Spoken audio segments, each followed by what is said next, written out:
This channel does not promote any violent, harmful, or illegal activities. All content provided by this channel is meant for an educational purpose only. বিক্ষোভ, চারিদিকে প্রতিবাদ, শাসকের বিরুদ্ধে প্রতিবাদ। এবার আপনাদের দেখাবো যে তিলোত্তমা কাণ্ডে তৃণমূল কংগ্রেস তারা পথে নেমেছে। সিবিআই এর কাছে জবাব চেয়ে মিছিল কোচবিহার জেলা তৃণমূলের। ছবি দেখাচ্ছি আপনাদের। মাসকট স্পিন কন্ট্রোল ল্যাবের পরীক্ষায় এটি প্রমাণিত। কেয়াসেট আলোপেক্স পেন্টা অ্যাক্টিভ নতুন চুল গজাতে সাহায্য করে, চুল পড়া বন্ধ করে। কেয়াসেট Alopex penta active 10 hair fall প্রবলেমের একমাত্র সলিউশন। অর্থাৎ শাসক দল এবার তারাই পথে নেমেছে সিবিআই এর কাছে জবাব চেয়ে মিছিল কোচবিহার জেলা তৃণমূলের। সুমন কল্যাণ ভদ্র আমাদের সঙ্গে রয়েছেন, আমাদের প্রতিনিধি সুমন। যারা প্রতিবাদ করছেন তাদের বক্তব্যটা কি?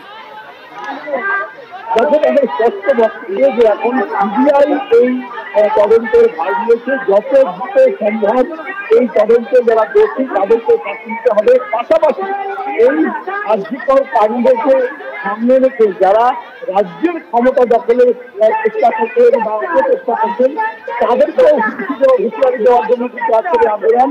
গোটা কোচবিহার জেলা থেকে তৃণমূল কংগ্রেসের কর্মী সমর্থকরা তারা কোচবিহার শহরে এসে বসেছেন এবং ইতিমধ্যে মিছিল শুরু হয়েছে কোচবিহার কাগজদিঘি চত্বর থেকে।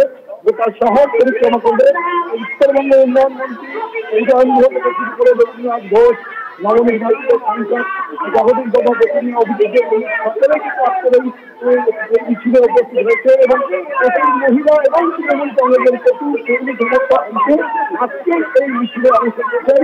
এই মুহূর্তে যে মিছিল আমরা দেখছি সেই মিছিল কিন্তু শুরু হয়ে গেছে এবং গোটা শহর পরিক্রমা করে আবারও এই মিছিল শেষ হবে। গোটা প্রথমেই বললো যে একটাই দাবি যে কোচবিহারে এই দাবিতে তারা মাঠে নেমেছে, ময়দানে নেমেছে।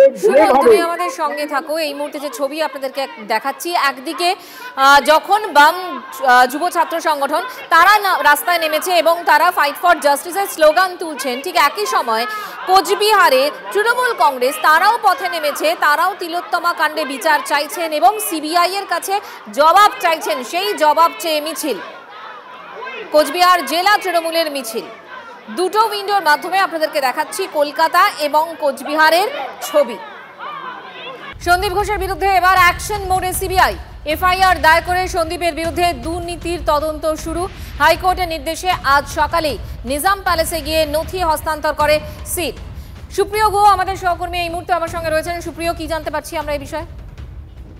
মঞ্জিরা, দেখো, কলকাতা হাইকোর্টের নির্দেশের পরেই কিন্তু এবার সিবিআই তারা এফআইআর দায়ের করে প্রাক্তন অধ্যক্ষ সন্দীপ ঘোষের বিরুদ্ধে দুর্নীতির তদন্ত শুরু করলো এবং গতকালই কলকাতা হাইকোর্টের তরফ থেকে যে নির্দেশ দেওয়া হয়েছিল সেই নির্দেশের পর আজ সকালেই সিবিআই নিজাম প্যালেসের দপ্তরে এসে সিটের তরফ থেকে সন্দীপ ঘোষের বিরুদ্ধে থাকা যাবতীয় দুর্নীতির নথি হস্তান্তর করা হয় এবং সেই সমস্ত নথি খতিয়ে দেখা লিগ্যাল সেলের যারা এক্সপার্টরা রয়েছেন তাদের সঙ্গে আলোচনা করা, এমনকি দিল্লির যারা কর্তারা রয়েছেন শীর্ষ কর্তারা তাদের সঙ্গে এই সিটের তরফ থেকে নথি হ্যান্ডওভার করা হয়েছে সেই সমস্ত নথি পর্যালোচনা করার পর দিল্লির শীর্ষ কর্তাদের সঙ্গে কলকাতা নিজাম প্যালেসের যারা আধিকারিকরা রয়েছেন সিবিআই তারা বৈঠক করেন এবং সেই বৈঠকের পরেই কিন্তু এফআইআর দায়ের করার সিদ্ধান্ত নেওয়া হয় এবং ইতিমধ্যেই যে এফআইআর সিবিআই তরফ থেকে দুর্নীতি তদন্ত করার জন্য দায়ের করা হয়েছে সেই এফআইআর এর কপি কিছু সময় আগেই আলিপুর এসিজেএম কোর্টে গিয়েও সিবিআই তরফ থেকে সাবমিট করা হয়েছে। মঞ্জিরা, সুপ্রিয়, ধন্যবাদ।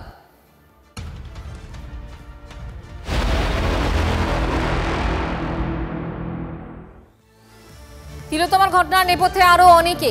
এবার সন্দেহ প্রকাশ রাজ্যের আরো এক মন্ত্রী চন্দ্রনাথ সিনহার। সঞ্জয় যেন ধনঞ্জয় না হয় সেদিকে খেয়াল রাখতে হবে, বিস্ফোরক মন্তব্য চন্দ্রনাথ সিনহার।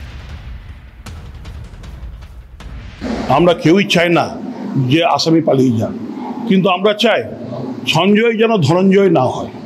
কারণ অতীত দিনে ধনঞ্জয়কে যেভাবে ফাঁসির কাঠে ঝুলতে হয়েছিল তার অনেক পয়েন্ট এখন বেরিয়ে আসছে। তাতে দেখা যাচ্ছে যে ধনঞ্জয় অতটা দোষী ছিল কিনা সন্দেহ। তাই আমরা মাননীয় মুখ্যমন্ত্রীও চেয়েছেন, আমরাও চাইছি যে অরিজিনালি ধরা যাক, দেখা যাক যে সঞ্জয় আদৌ দোষী কিনা, না সঞ্জয়ের পেছনে আর কেউ আছে। রাজ্যের এক মন্ত্রী চন্দ্রনাথ সিনহা যখন এই কথা বলছেন তখন বিরোধীদের কি বক্তব্য আমরা কথা বলেছিলাম শতরূপ ঘোষের সঙ্গে। ধনঞ্জয়ের ক্ষেত্রে ধনঞ্জয়ের যে ফাঁসি হয়েছিল সেটা সর্বস্তরের আদালতের ট্রায়ালের মাধ্যমেই হয়েছিল, আপনারা সবাই জানেন। সুতরাং এখন হঠাৎ করে ধনঞ্জয় দোষী ছিল কি ছিল না তাই নিয়ে নতুন করে কোনো রায় দেওয়ার কোনো কারণ আছে বলে আমরা দেখি না। তবে এক্ষেত্রে এই ঘটনার ক্ষেত্রে 100 বার আমরা এটাও করি না যে আমরা কেউ এখন সঞ্জয় রায় বলে যাকে ধরা হয়েছে এখনই নির্দোষ ঘোষণা করে দেবো। কারণ হতেই পারে যে সেই ঘটনায় যুক্ত, সেই এটা মূলত করেছে, হতেই সেই সম্ভাবনা উড়িয়ে দেওয়া যায় না। আমরা সঞ্জয়কে আজকে তাকে ক্লিনচিট দেওয়ার পক্ষে নই।